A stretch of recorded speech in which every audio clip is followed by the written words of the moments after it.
Hello， 大家好，欢迎收看最新一期节目，我是小渊。今天我们来讲一期13分钟的悬案。故事情节相对简单，但非常考验犯罪侧写能力。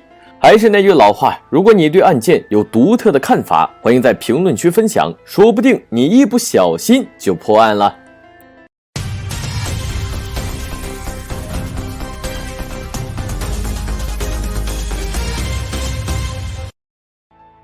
故事发生在美国乔治亚州，年级主任突然走进一间教室，把正在上课的皮斯托叫到办公室，让他马上联系他母亲。可皮斯托数次拨打电话都没人接听，皮斯托开始觉得不安，因为母亲帕特里斯早上才开车送自己上学，离开时还答应中午回来接自己。母亲手机一直有带在身边的习惯，为何今天却一直没接听呢？周围人也表示，那天中午后再也没有见到他母亲。皮斯托的母亲帕特里斯是一位理发师，在当地路边经营着一家小型理发店，为人热情乐观，在社区里面人缘非常好。当天警方接到报警，称帕特里斯不知所踪。警方联系了帕特里斯认识的每个人，包括丈夫罗伯，但都没有发现他踪影。警方发现，失踪当天理发店里收款机的存钱盒的钱都不见了，柜台上放着理发店主任帕特里斯的钱包，其他物品干净整齐，没有被抢劫和搏斗的明显迹象。可帕特里斯去哪里了呢？儿子觉得母亲应该是出去了，但直到当晚，他们都没有帕特里斯的任何消息，就好像突然人间蒸发般。走访调查后，警方给出了帕特里斯当天的活动时间线。当天早上6点半，帕特里斯送儿子上学后就回到理发店开始营业。早上8点50，第一位客人帕姆到达店里。帕姆表示帕特里斯有点分心。11点05，帕姆结束闲聊离开理发店。接着11点10分，第二位客人保罗来到店里理发。12点27分后离开，通话记录正是这一点。中午11点35，帕特里斯接到一位客人电话，更改理发时间。客人表示，当时帕特里斯情绪有点烦躁，没有平常那么随和。双方通话过程只持续2分钟左右。中午11点50分，有人拨打帕特里斯手机，但一直没人接听。之后，有人去帕特里斯店里，发现主人不知所踪后报警。如此看来，帕特里斯大概率是在11点37到11点50这13分钟开始遭遇不测。20个月后，人们在10公里外偏僻教堂附近丛林中意外发现帕特里斯的尸体残骸。由于尸体分解程度较高，法医无法从尸体获得有效信息，至此案件就成为当地备受关注的悬案。2004年4月15日当天那13分钟究竟发生了什么事情？在这13分钟，帕特里斯究竟在哪里？警方相信，破案关键就在于这13分钟。走访调查中，警方找到了2个关键目击者，他们都在这13分钟内开车经过帕特里斯的理发店。第一个女目击者是塔米芬奇，她表示，当时开车路过时，看到了帕特里斯的 SUV 轿车，还有一辆雪佛兰轿车。雪佛兰轿车停在理发店门口，车头对着理发店大门。理发店的大门当时开着，雪佛兰车牌上有佐治亚州某种野生动物标志。第二位男目击者也看到2辆车，其中一辆是 SUV， 但另外一辆则不确定，有可能是雪佛兰，也有可能是福特。这是2位目击者看到的车辆情况，然后再说下2人看到的人员情况。第一位女目击者说，看到门口前有2个女人，一个高一点的黑发女性，旁边是一位齐肩短发的老人。第二位男目击者则看到门口有个男人，双方都是在那13分钟时间内经过，都看到了有个齐肩短发的人，2人没有任何交际关联，所以警方采纳了他们的证词。在证词被公开后，帕特里斯的朋友就觉得奇怪，因为平常帕特里斯的 SUV 都是停放在门口旁侧，而不是门口前面。除此之外，警方还发现了帕特里斯的家庭矛盾。帕特里斯结过2次婚，和第一任丈夫生下皮斯托，也就是我们一开始说的那个男孩。但此后不久2人离婚，帕特里斯嫁给罗伯，儿子皮斯托表示，起初罗伯是个非常疼爱自己的继父，但后来两人矛盾逐渐加深，母亲帕特里斯也因此和丈夫数次争吵。但罗伯接受媒体采访时，他表示自己并没有和帕特里斯争吵，与继子皮斯托争吵是因为帕特里斯过分宠爱皮斯托，以至于皮斯托非常叛逆。他觉得作为一个父亲，有责任好好管教皮斯托。同时，罗伯指出，儿子皮斯托所说的母亲要提出离婚的事完全不存在。但帕特里斯的朋友则认为，罗伯是个控制欲和占有欲非常强的人，他很容易因为帕特里斯和其他人来往而吃醋。至于帕特里斯的前任丈夫，离婚后他开设农场养殖家禽，曾经患有抑郁症，帕特里斯也曾看望过他。那说了这么多，到底谁是杀害帕特里斯的凶手？下面我就来说下我个人的看法。第一种假设是谋杀。帕特里斯丈夫罗伯的身份背景非常引人注意，他曾在警方调查局工作，对媒体公开表示自己对犯罪学有一定了解。案发后，罗伯有2个非常奇怪的表现。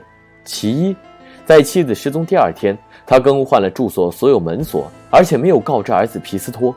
有人怀疑这是换锁原因，可能是躲避警方在家中找到谋杀线索，或者寻找妻子遗书之类的物件。因为儿子说1周前母亲就提出离婚，母亲已经默认丈夫数年。其二，妻子尸骸被找到后，罗伯将妻子骨灰放在床边，给人一种非常强的占有欲和控制欲。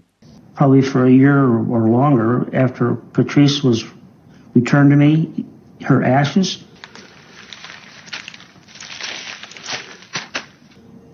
she stayed in my bed. I slept with her. It's something that I typically don't share with people.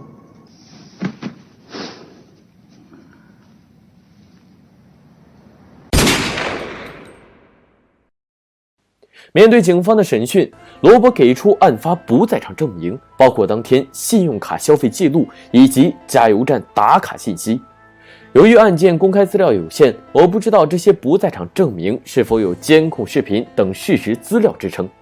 但我之前看过类似案件，丈夫杀害妻子后，利用第3人伪造了自己不在场证明，但后来他的轿车有案发场所的昆虫痕迹，最后不得不承认犯罪事实。放到这起案件中，这种刑侦技术已经发展成熟，警方完全可以尝试用该手段入手，但至于结果究竟如何，警方没有公开。第二种，抢劫论。我在谷歌地图看了理发店周边环境，理发店所在位置是一个偏僻村庄公路旁，理发店对面有2栋房子，旁边有2个帐篷。至于案发时有没有这些建筑，那我就不知道了。但这样的路边小店很容易成为劫匪作案对象。警方也证实帕特里斯的钻戒已经失踪，但钱包还在店里，店里也没有被劫匪搜寻的迹象。警方认为劫匪很少理发店下手，原因理发店现金流很小，但我不这么认为，再少的钱都是钱。而且帕特里斯失踪是在车流稀少的中午，劫匪就更有可能作案。另外，帕特里斯身体有没被侵犯，由于很晚才发现受害人残骸，已经无法考证。